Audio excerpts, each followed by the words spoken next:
Welcome to Encounter Grace, where we come face to face with God's work in the world for our good. Join host Jason McKnight as we explore practical issues of community, theology, and leadership in everyday life.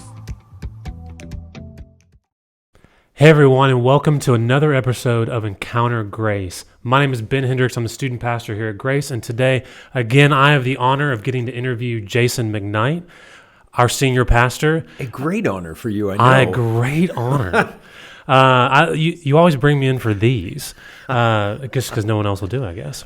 But today, I'm really excited about this one. Yeah. Because I get to interview you about an article you handed me probably a week or two ago, which I'm labeling the 31 most influential pages I've read in a long time. Wow, don't oversell this. Oh, I don't think I can enough. I loved this. This article was just good for me. And this article is called "The Fate of Empires" by John Glubb.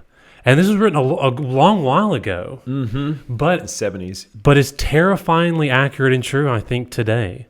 And helped kind of give me a framework, or at least a broad brushstroke of a framework, to understand where we often are in these fates of empires and where we might be today. So the great question that we get to kind of prompt everyone with is America dying? Right.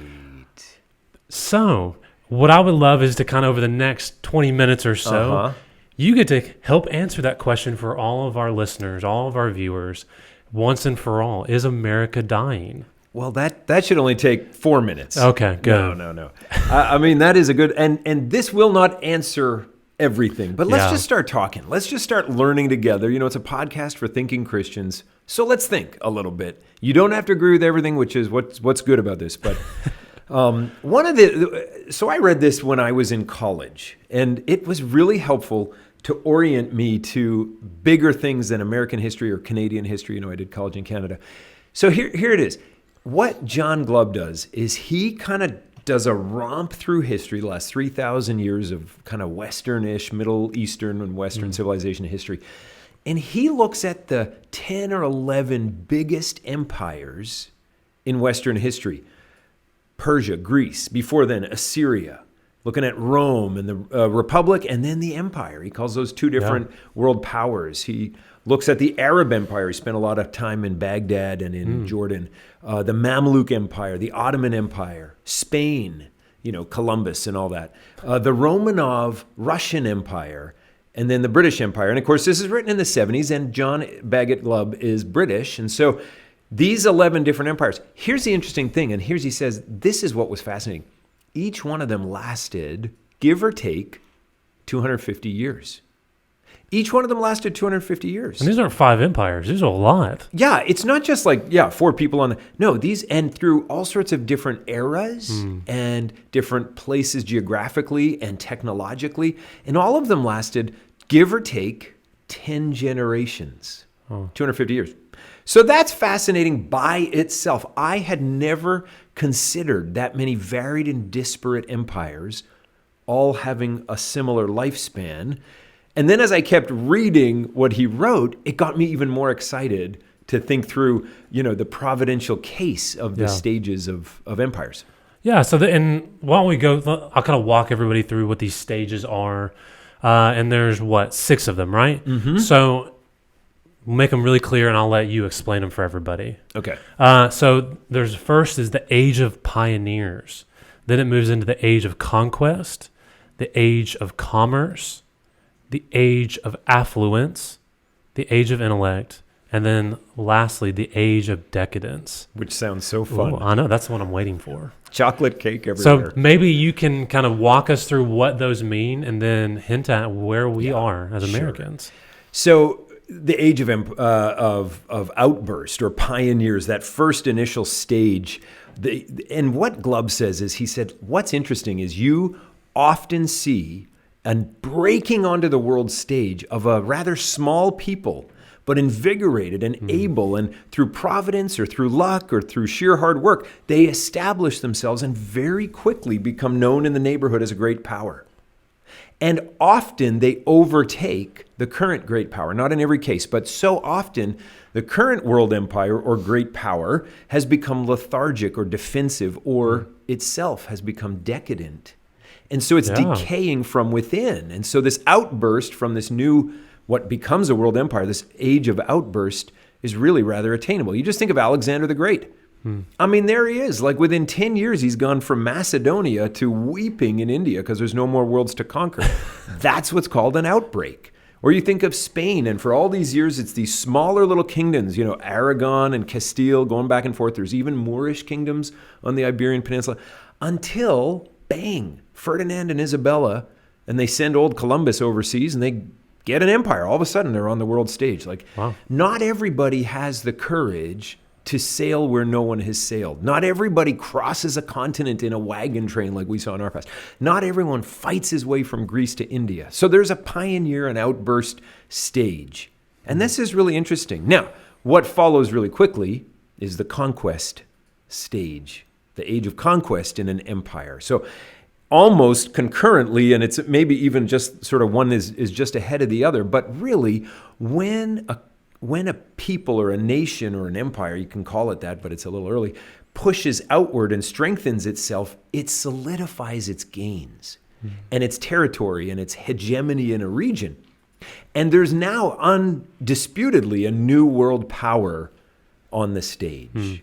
And so the age of conquest is a snapshot of this people that have just established themselves, and they've burst out, and now they've conquered, and now they're there. Yeah. And so it's big. And really what happens, or not what happens, but what we see at this age is, man, the people are filled with what seems to be people are filled with initiative and courage and energy. And it's all about the glory of the country, the glory of Rome, or for king and country and all that kind of stuff. And the nation's heroes are alive in this stage. That's really interesting. Yeah. I loved reading that part where he starts making that kind of that distinction of, and it eventually gets to the distinction, but highlights the heroes of the nation being like these people who've done these great things for king and country. I just found that really interesting. And then we'll see later Well, what is interesting is that the enterprising spirit, or if you want to say the conquering spirit, it isn't just battle and territory and power, but you also see it in different areas of the exploration of your country's life. So exploration itself, and you find people sort of seeing new things in the country they've conquered or been part of. In the sciences, not only in our era, but in all eras, people start exploring into the physical world around them as they've set up their kingdom. And these diligent, energetic, initiative-taking people are exploring and pushing forward and enterprising and quote-unquote conquering in various ages. Yeah. So go ahead. It just seems like it's kind of like the age of heroes, right? Like it is. This is where all the stories are written about. This is the fun stuff. Yeah. So the age of conquest and the outburst. Okay, age of heroes. That's a really good way to say it.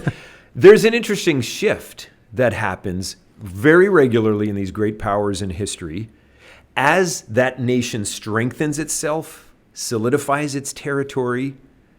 Here's what happens. Now there's this bigger territory, and there's a need and opportunity for commerce. Because there's more people over more territory in the same legal framework with the same kind of military safety. Yeah. And trade grows in earnest, and now we move into the age of commerce.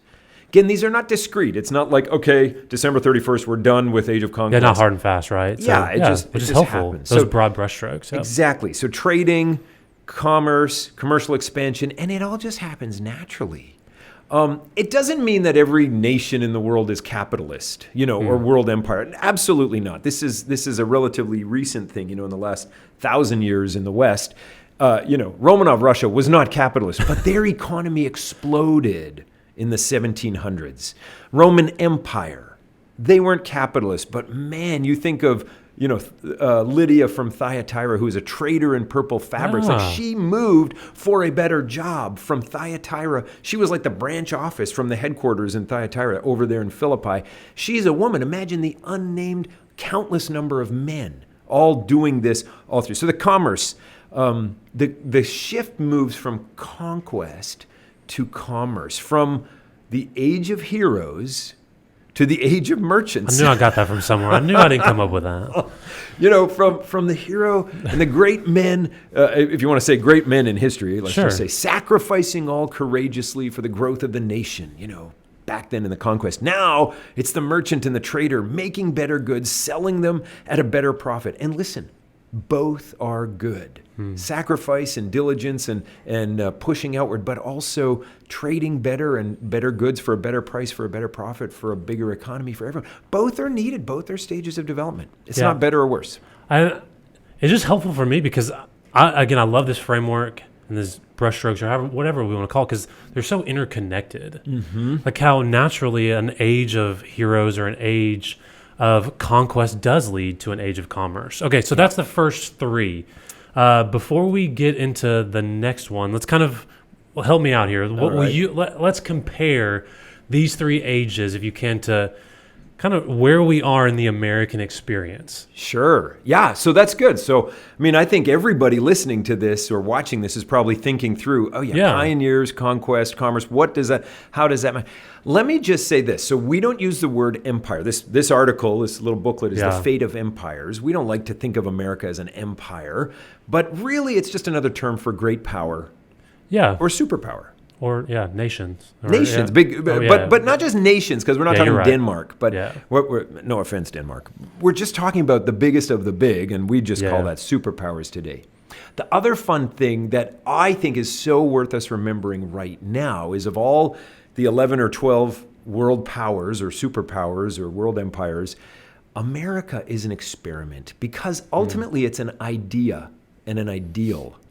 When you read back in the Declaration of Independence, we hold these truths to be self-evident that all men are created equal, endowed by their Creator. Like, that's different from the Assyrian Empire. Yeah. Endowed by their Creator with inalienable rights. Life, liberty, pursuit of happiness.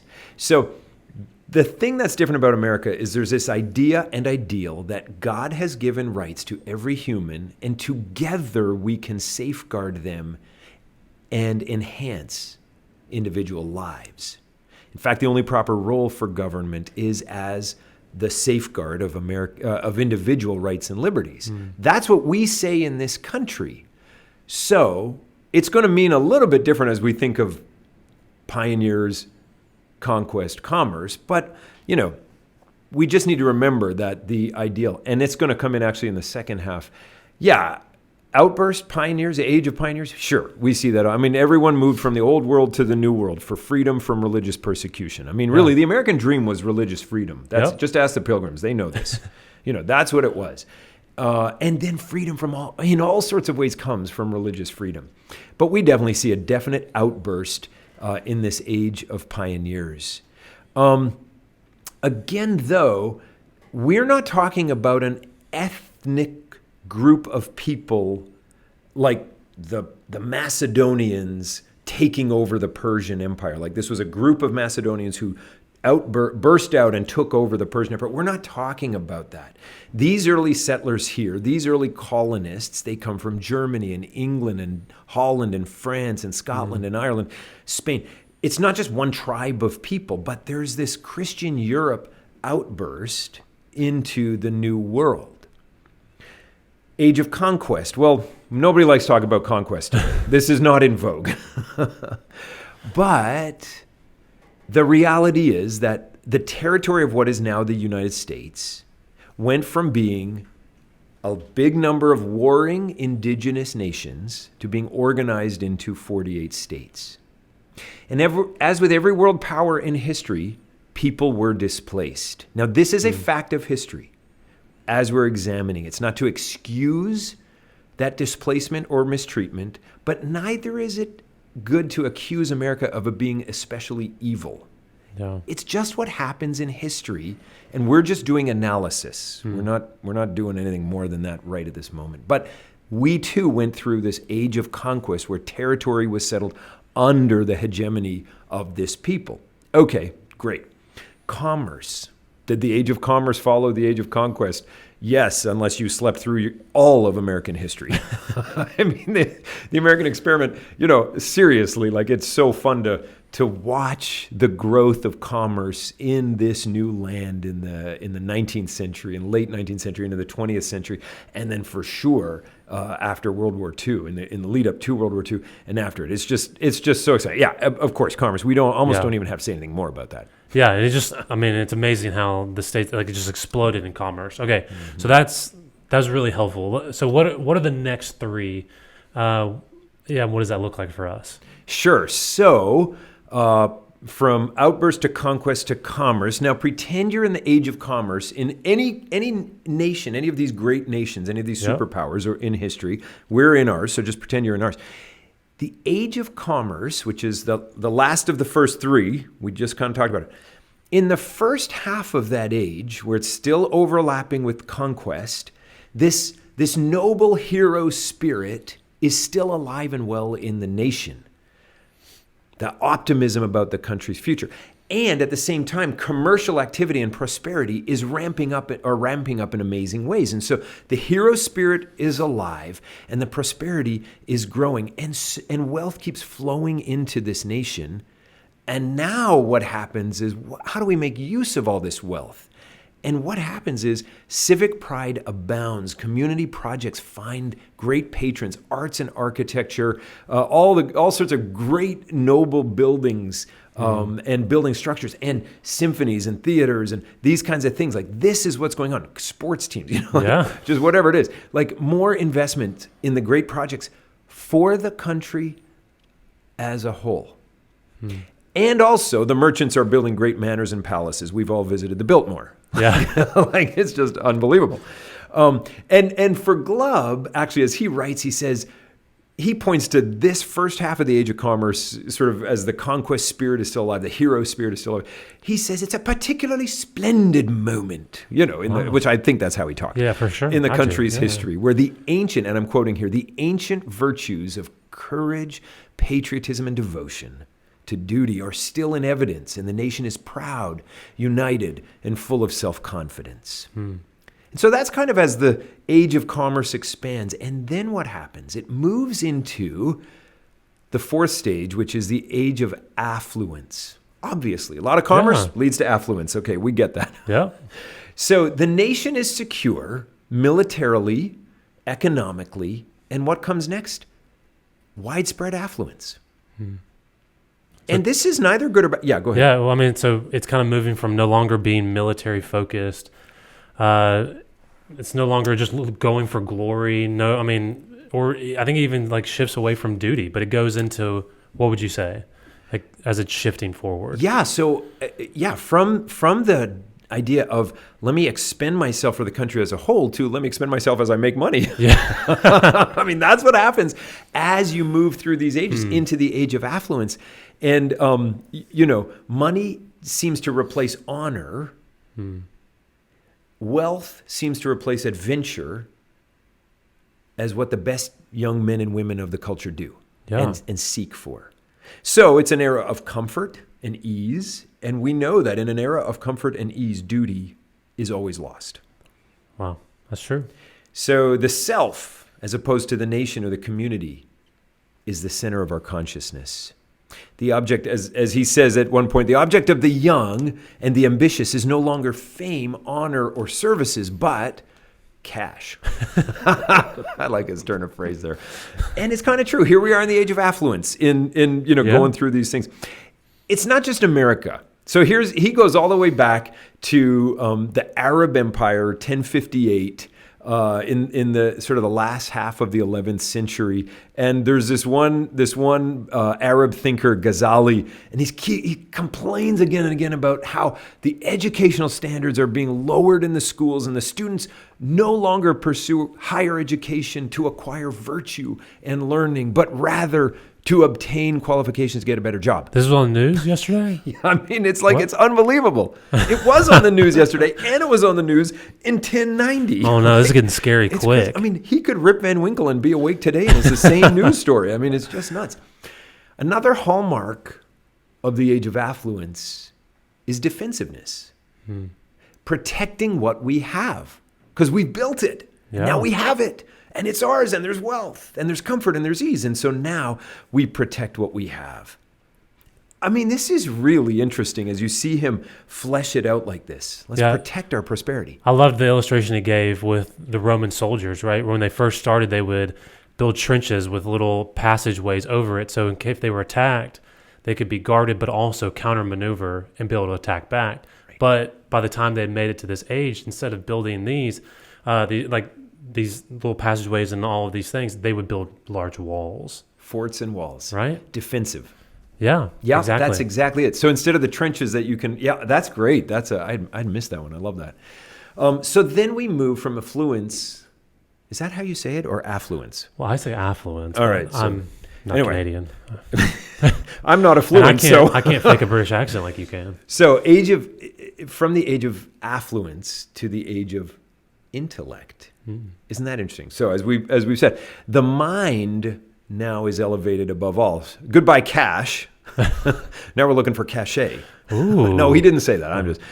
If once it was courage and duty in the age of conquest, and then it was intrepid commerce and money in the age of affluence and commerce, now the focus shifts to the intellect, and the glory is in academia and in learning. Now, he actually spends a lot of time here, and we're not going to do that, except he gives 4 hallmarks of the age of intellect. And number 1 is just this multiplying of either universities or seats of higher learning. And he gives another example of in the Arab Empire, how this happened. Instead of 1 or 2 universities, great cities, now it's like every local town has a university. And it's just interesting. This is what is valued more than anything. Second hallmark of this age of intellect is civil dissensions, internal political hatreds, people at each other's throats, because intellectual arguments never solve anything. They just don't. This was helpful for me. And what I do think, and correct me if I'm wrong, like this is one of the first markers of kind of the decline. Like this is the first negative marker it seems that we've hit. Am I right? Well, I mean, it may be affluence. I don't know. I mean, Yeah. And some would say conquest. Well, that's true. You're right. I'm just analyzing. You're helpful here. Yeah, thank you. But actually, civil dissensions, rise of universities, two parts of this age of intellect. The third one, I take issue in our experience with what John Glubb says, but again, he's describing. So the third one he says that marks the age of intellect is, and that he says is not good for empires. He says is this, influx of foreigners. And I can see what he's saying if you pause the American experiment for a second and look at all these other empires where it is an ethnic group that breaks out and becomes an empire. And when you have all sorts of quote unquote foreigners moving to the capital city and the other great cities, he says, well, what happens is it waters down or it weakens the cohesion of the empire and of the society. Okay, I understand that if you're Persian. And, all of a sudden there's Egyptians and Afghanis and all these people living there. I think for us, when you go to London, I mean, who doesn't order curry when they go to London or go to Chinatown if they're in the Big Apple? I mean, we love this kind of stuff. But here's the difference. Here's the difference in America. We're not an ethnically pure country to begin with. We're an idea. And that's the difference. And I think for us in our experience, so here, I want to get a little soapbox here for just a second. I just think it's fantastic when people have wanted to move here because they're hardworking and industrious and there's jobs here, because they're willing to move and make a better life for their family, so they're future-oriented, because they're family-oriented, and many of them are traditional values because they come from Catholic background countries. I think it's exactly the people you want in the middle of your society. Like, to me, I think the only question is, what's the process? And we don't like illegal immigration, but we love immigration in America. It makes all the difference. But you got to have the right process. You can't have people just swimming across the river. You can't do that. You have to have stamps on passports. We all agree with that. So I take issue with him, but I understand what he's talking about when it's an ethnic group that bursts out and makes an empire. America being a little different, I think is very fun. The fourth marker, so university, civil dissension, influx of foreigners. The fourth marker in the age of intellect is welfare. Oh, goodness. I mean, and here I'm just going to quote 2 sentences. It may perhaps be incorrect to picture the welfare state as the high watermark of human attainment. That's an understatement. Yeah. It may merely prove to be one more regular milestone in the life story of the aging and decrepit empire. I mean, everybody knows bread and circuses in Rome was the end of it. Today, you're hearing people float this idea of universal basic income, everybody getting money from the government. It's a disaster. It is a disaster. But it's very normal at this stage of a world power. So that's interesting. It is. Then we move lastly to the sixth stage, the age of decadence, which sounds so exciting, but it really ends up being less exciting because all it means, it doesn't mean everybody is decadent. It doesn't mean the whole place is filled with moral reprobates. It just means this. There's a decay, decadent. There's a decay from within. The country loses its vigor and strength. And it breaks down as a working, vibrant nation. And I think, so that's super quick. I think, where are we, Ben? Yeah. I'm asking you. I mean, I think we're obviously not in the first three. Yeah. Are we still in affluence? Are we in the age of intellect or in the age of decadence? I think we're beyond affluence. We're into the age of intellect. I think we may at times be in the stage of decadence even, where it's just decaying from within. I don't think this is necessarily pessimistic. I think it's realistic to say, oh, wow, 11 empires before us went through these same stages. We don't have to turn around and say, oh my goodness, we lost it all in the 80s. We need to get it back. We don't have to. Yeah, it's helpful. We can just say, Lord, what do you want us to do in our generation now? Like Acts 13, when David fulfilled the purposes of God in his generation, he slept with his fathers. Like our purposes or God has for us in our generation, it just helps to know where you are. Yeah, it's also helpful, at least for me, to think of it as, every nation that's come before us has had a beginning and an end. Yeah. Like, we don't have to assume that this is the center of everything. Like, right. Our own country. And look, I love the U.S., but it doesn't have to be the center of all that God is doing here. But there is a kingdom. And it's unshakable. Yep. So why don't you finish this off with that? Well, and it doesn't mean that the U.S. in 17 days is off the map. You're right. It absolutely doesn't. The British Empire, for sure, as a world power is ended. Don't tell the Brits. But it's ended. But they're still there, and you still have a wonderful life, and the gospel's still going forward in Britain. The Roman Empire, the Romanov, the Russian Empire is ended. They endured 80 years of communism, 70 years of communism, but there are still Russians in Russia who love Jesus and who love their country and are reaching out to their neighbors. So no matter what, in terms of on the world stage and this idea of fate of empires, doesn't mean all of America is not going to be there in 100 years. It just means, oh, we're in this stage, and maybe we won't be the superpower, but we'll still be here, and our kids will still be here. And I go back to sort of Babylon and the exiles. Seek the welfare of the city. Yeah. That's what we're called to do. We're called to build up as we can. And I agree. Like that, I think that's why I enjoyed this article so much. Because it wasn't, oh, let me enter in the date, and then it puts me precisely where we are, and now I can understand everything. But I can start looking out for some of these markers and of like kind of understanding again broadly where we are. Going, okay, I can help. I can look ahead and go, okay, maybe I need to be careful of this, or be careful of this, or look for that. Yeah. And it was just it's made it a little bit easier to live, or just to kind of see things and see where we're at as a country. Yeah. Jason, thank you so much for this, and thank you for sending me this article, one that I've been excited about, getting to hear what you would bring to the table, and I think it's been so helpful, and I hope it's been helpful for you guys, just as he's walked us through all 6 of these stages and told us definitively where the U.S. is. Guys, thank you so much for tuning in today. Please like, subscribe, send these videos out. Hopefully they can be a joy and just a resource to so many other people out there. We appreciate you guys. We love y'all. Thank you. Have a great day. See ya. This is a ministry of Grace Fellowship Church in Kinston, North Carolina. Visit gracekinston.org or follow us on Facebook and Instagram.